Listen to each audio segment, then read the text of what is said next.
was begun by a scientist who discovered, quite by accident, these signals being sent. Please understand, they are safe as long as they are not discovered. A kill list was intercepted. It says everyone in this room will be dead. You're number 2 on the list. Well, who's number 1? An unknown, a civilian. Look out for Charlie. I want him down. Now, let's talk about vibration, physical vibration, and radio waves at the same time. Because there are so many people out there that use the term microwave. It's a microwave, or it's a beam, without realizing exactly what they're saying and exactly what they're talking about. We are walking within a giant field, and this field has been documented 85,000 feet in the air. I've documented it in recordings down in caves, underwater, practically anywhere and everywhere. This physical vibration is there. Anywhere you go. You know, somebody said in a comment, you know, I may have to move out to the middle of nowhere to get away from this, or you would have to move out to the middle of nowhere to get away from this. And it doesn't matter where you're at. This vibration is everywhere. It is just stronger in the home. That's the difference. When you are surrounded by wiring and infrastructure and things that it parasitically rides on, it is going to be stronger in those areas than if you were out in the forest somewhere, right? But it is still there, and it is still monitoring people. Doesn't matter where you're at. But people have a hard time understanding the difference between radio waves and physical vibration, or the transducing of radio waves to physical vibration, and that happens all the time. In fact, they use it to find oil and other things in the ground, which really came down to surveillance. If we can find oil in the ground, then we can find bunkers in the ground. We can find tunnels in the ground. We can find buried things in the ground. We can find firearms in the ground. Do you see where this is going? This is going somewhere intense, and that relies on physical vibration to come back. Now, a lot of people out there also have said in the past, I don't understand how a different sound could come from the same signal. And yet then they'll get on their phone and look something up on, you know, YouTube or Google or some search engine coming from the same Wi-Fi signal. It's a network. This is an acoustic network that we're dealing with. And I'm going to get way deeper into that soon. What I have found lately, and I've shown you a little bit of the evidence in the past few videos, has really given me a larger grip on what I thought before. It confirmed a lot of things. But it's one signal operating as a network, just like a 2.4 gigahertz network. It is no different. And this network, this ELF network, can be used for anything from radar surveillance to actual audio surveillance. But let's go through this, some key moments of this HAARP documentary that apparently came out in 1998, very old. And it explains exactly what I've been telling you. But before we get into this, what is so imperative to realize is that this is not something on the horizon. This is something that has been in use for years and years and years.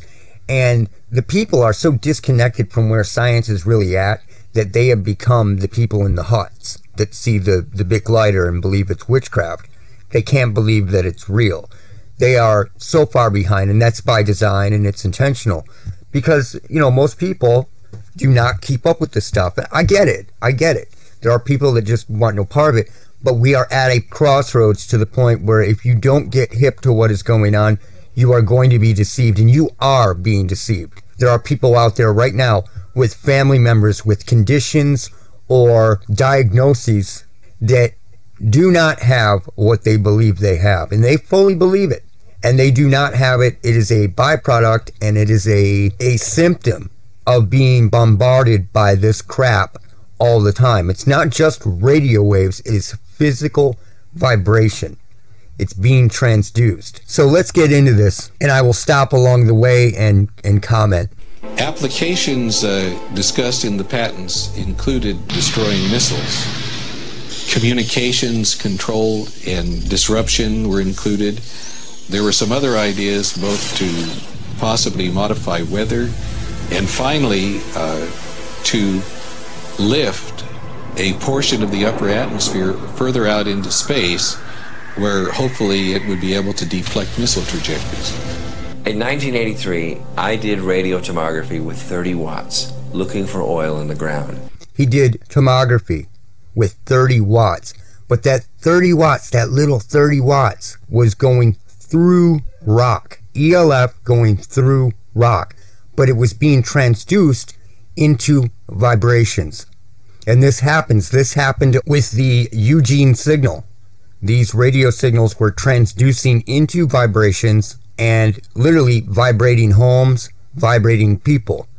So let's keep going. I found 26 oil wells over a 9-state area, and 100% of the time was accurate with just 30 watts of power beaming straight into solid rock. HAARP uses 1 billion watts. Now, 1 billion watts of ELF, whether it's coming from multiple sources or not, it's a network. And just like somebody on the same network, the same signal, the same 2.4 gigahertz signal can go to Yahoo, somebody else can go to Google. Are you getting it yet? So that's how it works. It's a network. It is an acoustic network. I'm at the point now where I can say that. It is an acoustic network that is operating. It is all coming from the same source, but this particular arm of this works with vibration, and it is monitoring both audio and earth in real time. 1 billion watts of ELF can cover the entire earth. This guy was using 30 watts. Beam straight into the ionosphere for experiments. Picture these strings on the piano as layers of the earth. Each one has its own frequency. What we used to do is beam radio waves into the ground, and it would vibrate any strings that were present in the ground. We might get a sound back like, and we'd say, that's natural gas.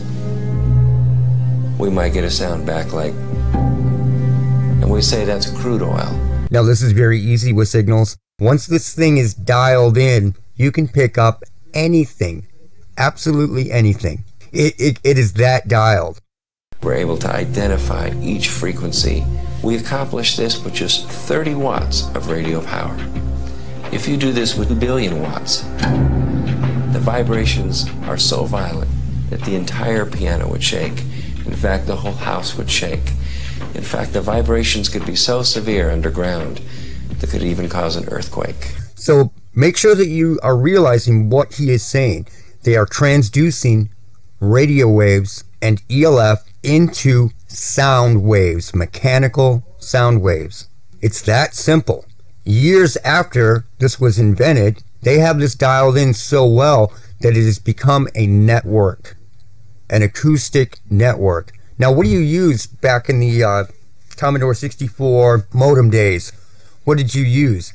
You used a Westridge 300 baud rate direct connect modem, and what did that use? It used tones, pulses to communicate, sound. Those were sounds. Beep, beep, beep, beep. Those are sounds communicating back and forth. It is the same thing. So in a sense, this is very old technology being reapplied to something new, and that's why it is so easy to control so that it never goes down. It's like Facebook. Remember the Social Network movie? It can never go down. It never goes down. HAARP can create some of the effects that the sun creates that are similar to the aurora borealis. HAARP can paint designs in the sky, if you will. You know, it can take the beam and move it in any pattern that the scientist who's doing the experiment might want to do. So there you go. So you see these clouds out there with the shape of buildings or images projected, different things going on. What do you think that is? You think that's hocus pocus? You think it's paranormal? Or do you think some guy that looks like a little mad scientist is in control of that? And the latter is responsible. They are absolutely and totally playing with toys. And all of these toys get weaponized. What I'm holding in my hands is an electrodeless lamp. In it, I have a low atmosphere gas, somewhat similar to the atmosphere above the Earth. I'm now going to put this in the microwave oven, which will irradiate it with about 1 watt per square centimeter. You know, you put 1 watt out and you've got the field necessary to break down the air, or whatever happens. Or whatever happens. See all of the motion of the plasma. That's typical of what will happen at high altitude. This is why what they are putting in the air, I'll speak in code here, the persistent contrails in the air are so important because they spread out and it makes the air, not the atmosphere up above us, all of it, the air right in front of you, is so polluted with this stuff and the sky that it is all conductive. And then it gets on and in stuff on the ground, and that stuff becomes just as conductive as everything else. So then you have this ultra conductiveness to everything, including people. And when you have that, things that were not as sensitive naturally are now. But the ionosphere gets irradiated with these big beams. That was 1 watt per centimeter. HAARP focuses 3.6 million watts and squeezes it into a billion watt or gigawatt beam. We're squeezing the megawatts into a narrow beam. Then in a very tiny area, you can create what's it called, an effective gigawatt. In certain applications, the military acknowledges that it can literally lift the ionosphere. And what they say is, it's not a problem, it's a short period of time, yet when you lift the ionosphere up, the lower atmosphere rushes in and fills that void, which changes localized weather patterns. What they are not talking about enough is that all of these radio waves bounce back down to Earth as ELF signals and fill the entire Earth with ELF. This is why the Schumann resonance is hijacked, and they have created an acoustic network with the byproduct of this. So it's very, very important that people get hip to this and understand that. And then you have this bandshell syndrome, the perfect storm that I've talked about in the past, where a certain home or an area will resonate these vibrations and you can hear them, like with your ears in an area that will sound like the hum. You may hear what sounds like a broken fax machine or a modem or this pinging or a band tuning up or an orchestra or a drone note or a car idling. These are all byproducts of these frequencies pounding into each other and everything around it. It would be like hearing all of the internet all at once. It's the same thing. It's an acoustic network. The nature of radar in these electromagnetic supplies is they can usually be pulsed. So one very good question for people to ask is, what is the peak power of that antenna when it pulses at its full capability? To make it bigger, all they'd have to do is add additional elements. In fact, the request for proposal specified a design that could be added onto. What essentially the system does, it's different, is instead of the radio frequency energy dissipating as it goes up from the antenna array, it's actually focused. And the larger the antenna array, the higher they can focus the energy. And once they get the energy up into the ionosphere, depending on what they want to do, they can create a secondary frequency causing the ionosphere to vibrate, sending that signal back down to the Earth. There you go. So what is happening is, people think beam, they're beaming up into the sky, they're beaming up into the sky. What is coming down is a broad vibration that is creating an acoustic network. And they are literally using basically the feedback of this to create a controlled acoustic network capable of monitoring, surveillance, in home, in ground, in everything. This is the ultimate tool of mass surveillance. And what that essentially does is allow them the ability to communicate at very high data rates with submarines, also allows for the possibility of Earth penetrating tomography, or in the vernacular would be like X-raying the Earth or looking into the Earth. So they're looking through everything, and that is total surveillance. Kilometers deep. I heard one of the scientists point out they can make these ELF waves penetrate the Earth and get an image when that comes back. When I did this in '85, that kind of capability did not exist. Absolutely. This is how they're able to monitor things in real time. And when you couple that with something like Wi-Fi that can be tapped into and picked up and used as another form of radar, then you have total awareness, total frequency awareness, which could be translated into full spectrum dominance. We in fact are doing experiments, or plan to do experiments, to see if we can detect tunnels underground. Now, you have to remember that this was from like 25 years ago, too. A lot of this information was from 25 years ago, and we have jumped leaps and bounds. This is stuff that they could admit back then that has gone completely dark. And the reason why it's gone completely dark is because it's in full swing and full use. There is a way of being able to use this type of technology to be able to look for minerals that can be just below the surface. You see that mineral, we're looking, and this is a HAARP guy, right? We're looking for minerals and stuff. No, it's for surveillance. They're trying to redirect your mind to think about something else. Oh, it's great. It's for science. It is for surveillance. Of the earth, oil, gas, different types of ore. HAARP can be used to explore oils or gold mine and the like. Basically because the signal, low frequency signal, can penetrate deeper into the earth or the water or the ocean. Now you have to remember, anything that it can penetrate and see through, it can also see above. You know, it's very misleading and very deceptive that they keep focusing on below the earth, when it can do anything that it can do below the earth, above the earth, in real time. Then the high frequency signal. But this same kind of signals in the same frequency range, can affect human mood. The human brain operates on very low frequencies. For example, when we're thinking, actively, we're generating about 13, 14 cycles per second. When we're meditating, we're generating 8 cycles per second. And when we're asleep, the brain waves are running at about 4 cycles per second. And that is when you begin to pick up what I refer to as psychic entrainment, which used to be called psychic driving in the past. The lower you get, you will begin to pick this up. The lower the brain waves, the easier it is for someone to hear. You feel somebody full of sensitizers, the same things that make everything conductive in the air.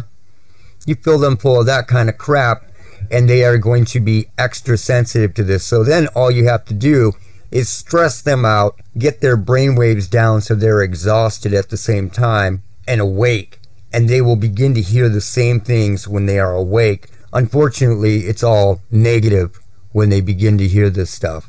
And HAARP is capable of generating all of these frequencies. These kinds of signals can control the human brain. And if you can control these frequencies and multiples of these frequencies and various combinations, you can control all kinds of emotions. You can generate happiness, you could generate sadness, you can generate any mood you want. In essence, you have to think about this.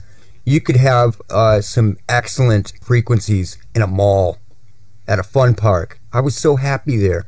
And then you get home and you're all depressed and down and out. You see how weaponized this can be? It's pretty intense. Another thing is vision, and people have been bringing this up a lot lately. Now, I used to get into this quite a bit. I don't get into it so much anymore. But ELF can cause snow in the vision.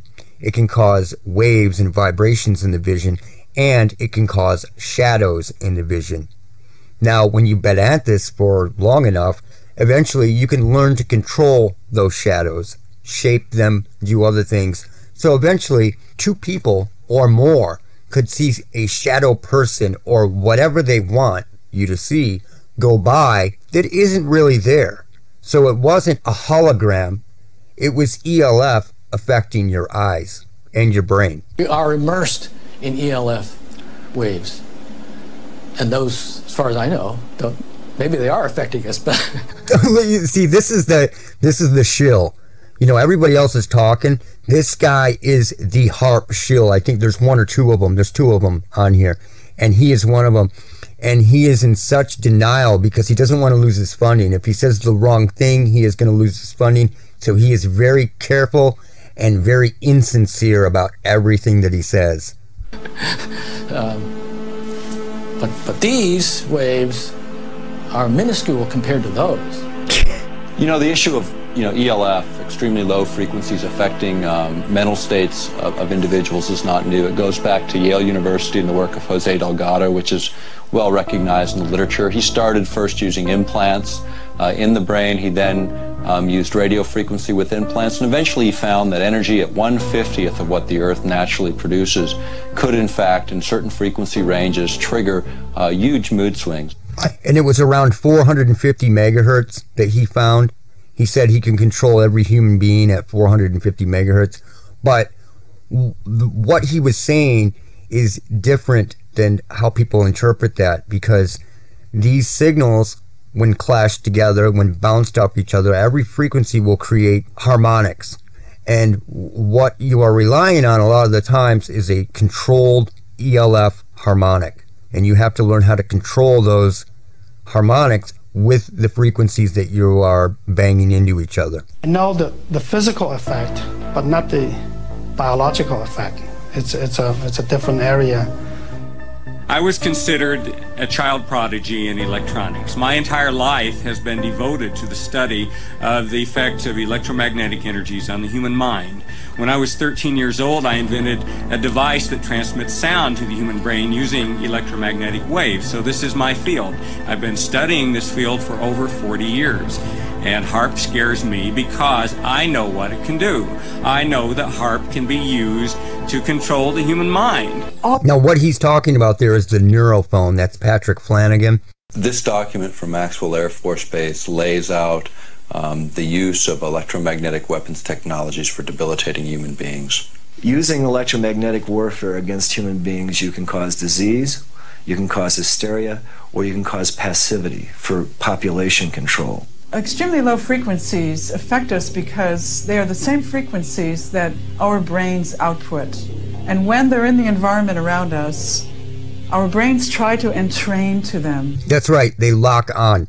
Our brains will immediately lock on to ELF. So our brains try to mimic those signals, and if those signals are not good ones for our behavior, then we can fall apart. We can behave differently, we could get sick, we could feel very stressed and not know why. Once in a while. No, it's exactly what I've been saying. And why do you think there are so many mental illness cases now and people with depression and all these problems? It's because we are being bombarded with this shit 24 hours a day. It's not because something just went wrong or it's society or poverty or whatever they want to bring up. People are being bombarded with this, and some people can handle it better than others. And a lot of it is weaponized. It is intentionally trying to do the harm that it is doing. When you have a power outage, most people can identify the fact that they have a release of tension. The minute the electricity goes out, they feel an inner relaxation, a tension release, and when the power goes back on, the tension returns. So this is something that most of us can feel. Everyone has a certain sensitivity to electromagnetic waves. It's just that some people are more sensitive than others.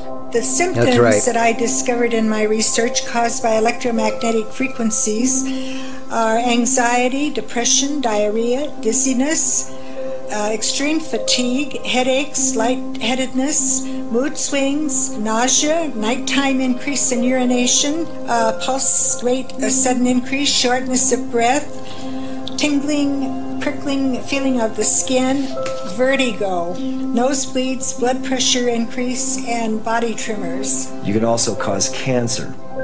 You can disrupt the genetic structure of our cells. You can cause long-term damage in terms of mutagenic damage over generations, or you can cause very short-term damage, and you can actually cause somebody to just have their cells fall apart and hemorrhage to death. I found from people who were writing me and calling me from all over the country that they were suffering from either one or all of these same symptoms, and every single one of them lived close by to a transmitter. Close by to a transmitter or close by to power lines, because all of this stuff parasitically rides on the power grid. The power grid is like putting an antenna in front of a radio station. It's going to get on, it's going to get in, and it's going to pick it up.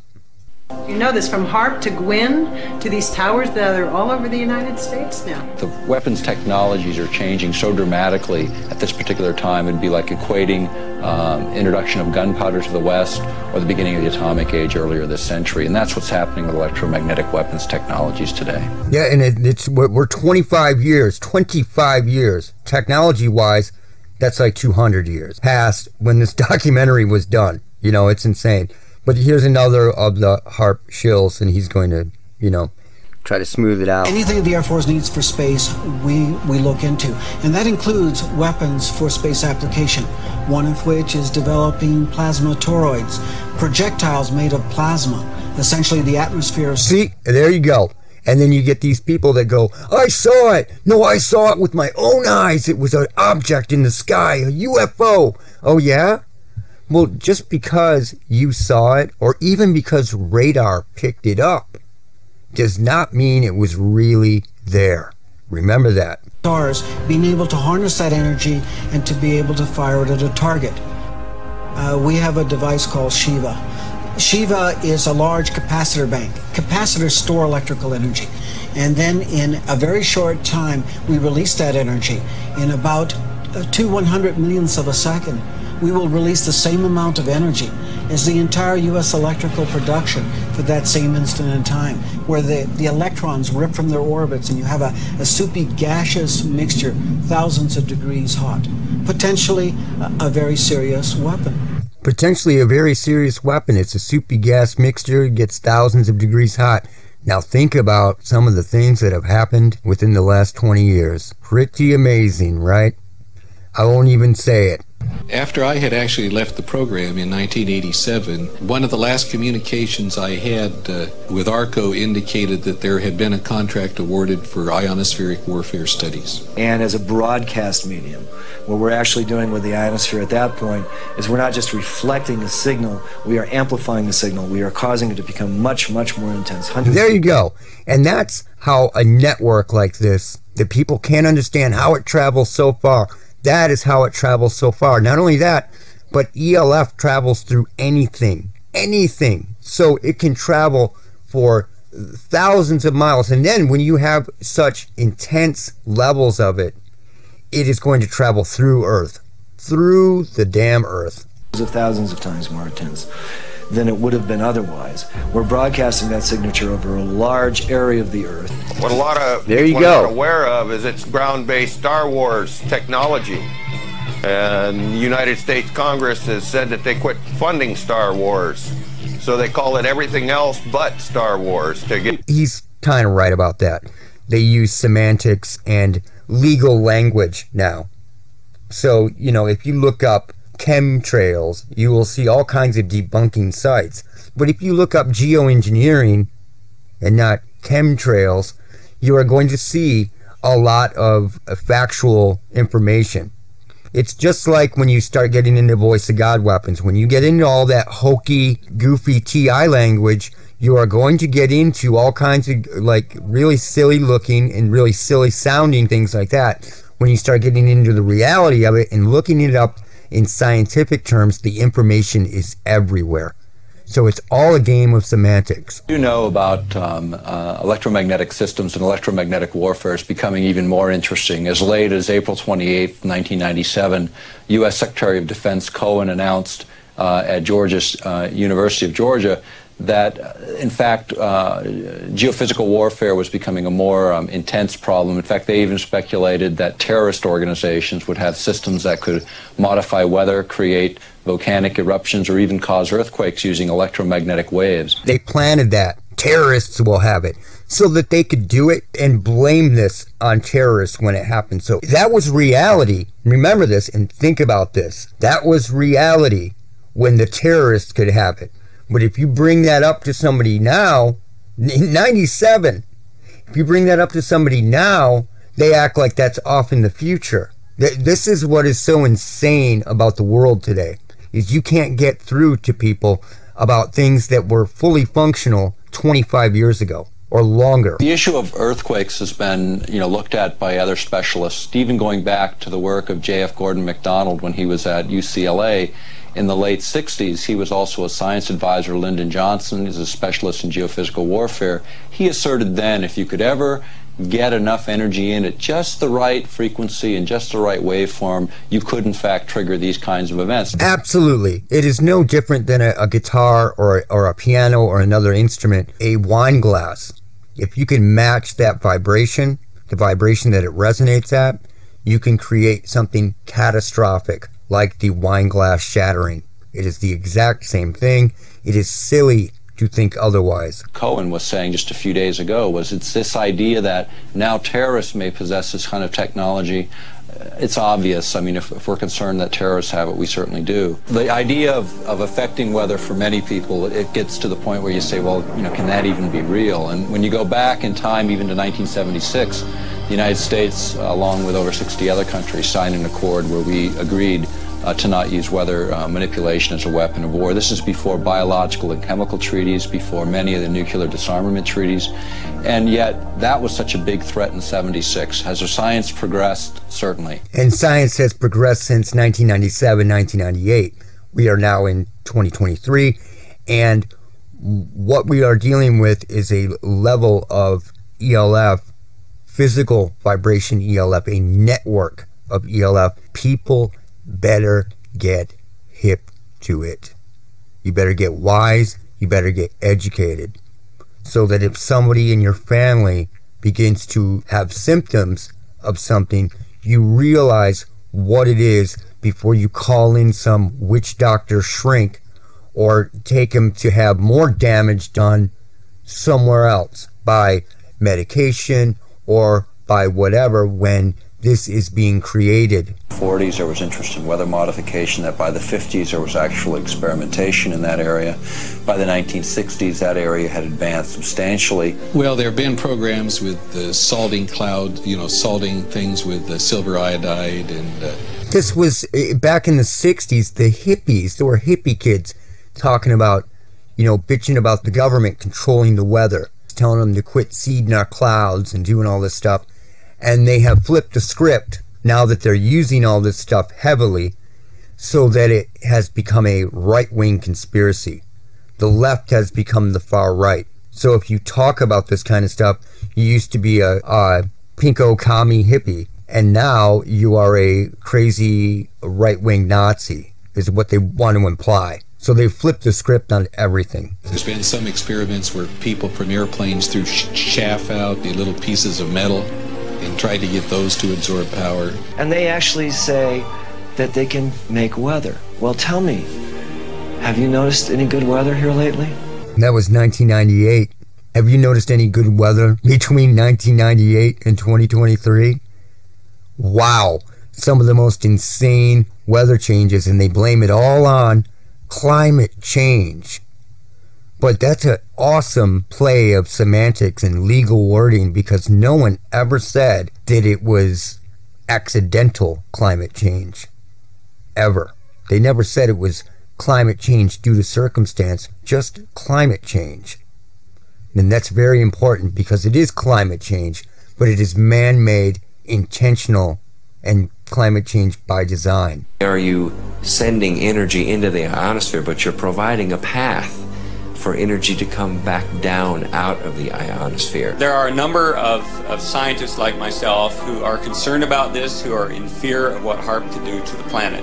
Not only mind control, but weather changes, possible earth changes, earthquakes, things like that. And he was absolutely right to bring that up, because now they have literally gotten this down, and it is a acoustic network. It's not just a signal. It is an acoustic network signal, no different than a 2.4 gigahertz Wi-Fi connection. And you can go through my other videos, video by video by video. You can hear it, you can see it. And we all need to band together. We need to contact each other over the internet. We need to lead a discussion on this, and scientists need to contact their government representatives and tell them what they feel about this. Every major weapons program was small at its infancy. It's just we usually don't find out about them till 50 years later. In this case, we're finding out at the beginning phase, and this is a time for people to take and pay attention and look at this technology and determine, is this really a direction we want to go, and is it really necessary right now? And he's absolutely right. People should have been paying attention in the beginning. Now we can see the fruits of this. We can see the mental issues, the physical issues, the weather issues. This is like a Death Star, a fully operational battle station now. And you have to realize that, what is going on. This isn't coincidence. And if you believe in all this coincidence, you are the one in need of the Thorazine drip. So this is how all this vibration and RF is transducing through physical objects. It is basically plucking everything, just like that guy was plucking the piano strings in the beginning of this video. This type of technology is responsible for the Voice of God network, the total surveillance network, and the mental state of the population today. This technology is doing it. It is not coincidence. That's it for now. Look out for Charlie. That's it for now. Look out for Charlie. Oh, man. I like this kid. This fucking guy's crazy. Look out for Charlie. I want that son of a bitch dead. I want him dead.